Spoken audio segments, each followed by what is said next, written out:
This passage illustrates what some literary critics call intersubjectivity, where the chorus, the ensemble of singers and dancers, who of course empathize with the heroes of the heroic age, but who also empathize with us, who are the group that has been brought together to share our emotions with the emotions of the ancient heroic world.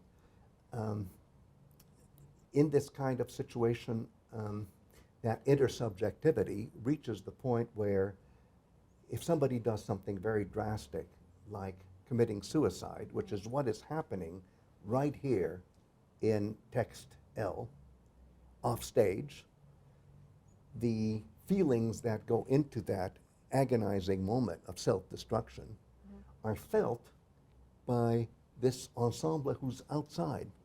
It's not even there, but the connection of emotional intensity is established. And a $10 word for that is intersubjectivity, the subjectivity of the person who is committing suicide and the subjectivity of the chorus helps us subjectivize as, I don't want to say audience, as the participants in Athenian State Theater, that emotional world.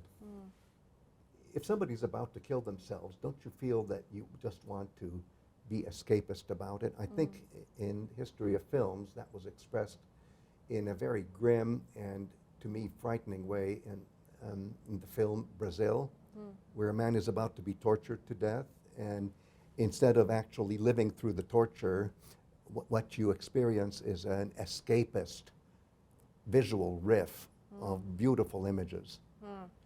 And so here, the chorus just can't, chorus, I'm talking about them as if they were a character. They're not. It's an ensemble channeling of emotions.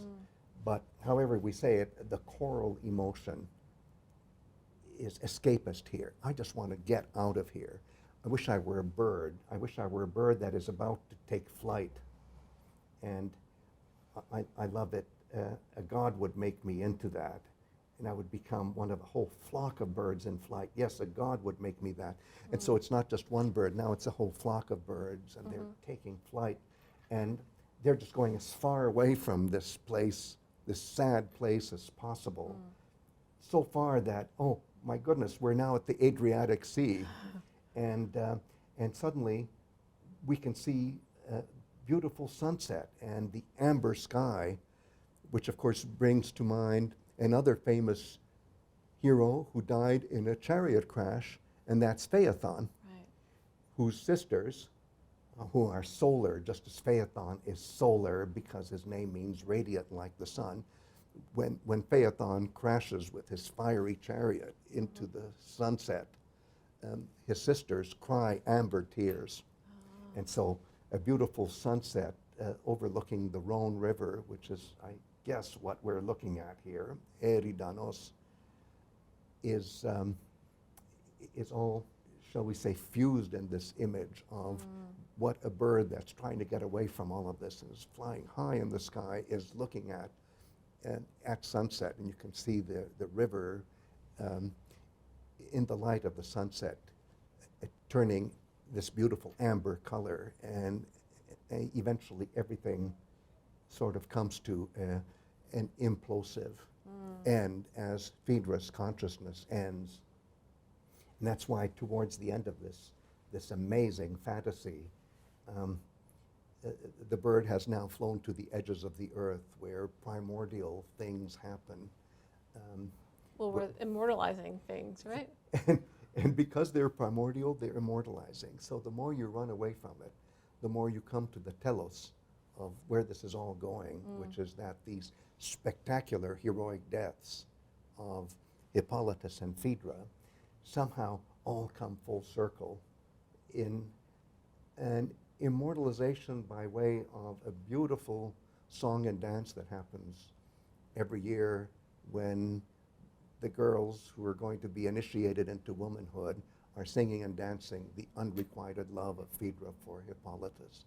So it all comes together, and what a beautiful way to bring it together by way of choral singing and dancing in Athenian State Theater. as a way of concluding, think of the fact that these women, girls, whatever you want to call them, were singing and dancing in the tragedy called the Hippolytus, are really being, shall we say, enacted by young men, not young women. Sure, in Trozein, they're young women who are doing it in a more localized and a more ritualized way, but in Athenian State Theater, the chorus is comprised of young men who are channeling young women, not just young women anywhere, but young women in another part of the Greek-speaking world, the rather remote part. And what does that say about your civic education?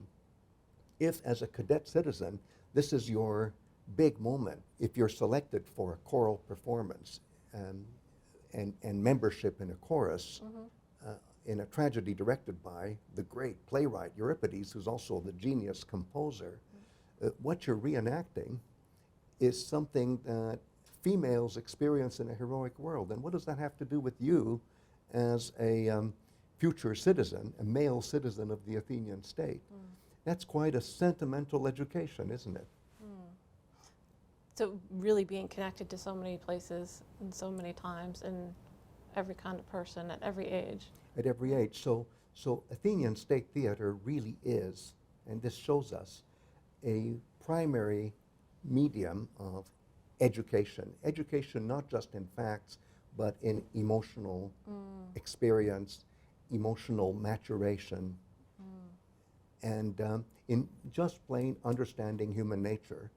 What do we call it? Humanities.